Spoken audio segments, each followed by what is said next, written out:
जिस तरह तुम अपने पिछले जन्म को भूल गए हो, उसी तरह तुम अपने इस जन्म को भी भूल जाओगे।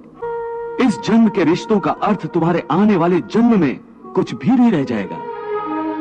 आज अभिमन्यु को तुम अपना पुत्र समझ रहे हो सकता है पिछले जन्म में वो तुम्हारा पिता रहा हो, या आने वाले जन्म में तुम्हारा महाशत्रु बन जाए।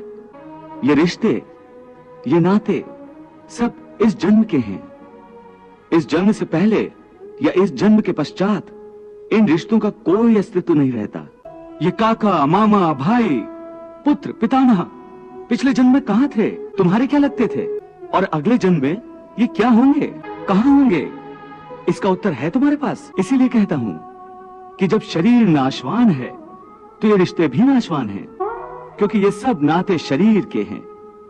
और ये जो तुमने अपने पिता का उदाहरण दिया कि उनका तुम्हारा पिता पुत्र का नाता तो समाप्त नहीं हुआ, तो ये भी तुम्हारा भ्रम है। केवल तुम्हारे मन में अभी तक वो रिश्ता जीवित है, क्योंकि तुम अभी तक उसी जन्म में हो।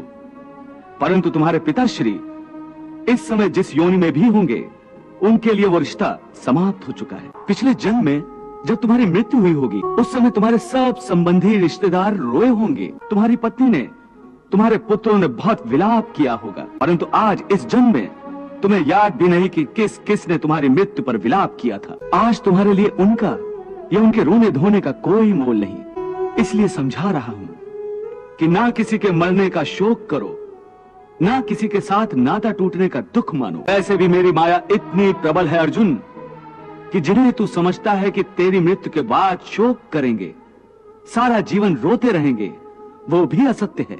मेरी माया के प्रभाव से थोड़े ही दिनों के बाद उन रोने वालों को तू फिर हंसता खेलता देखेगा। क्या तुम बता सकते हो कि पिछले जन्म में तुम्हारे किस रिश्तेदार ने तुम्हारे लिए कितना विलाप किया था? ये रिश्ते शरीर के जन्म के साथ पैदा होते हैं और शरीर की मृत्यु के साथ मर जाते हैं। इसलिए इन रिश्ते नातों के चक्रव्यूह से बाहर आ जाओ। आत्मा अमर है, इस अमर सत्य को पहचानो।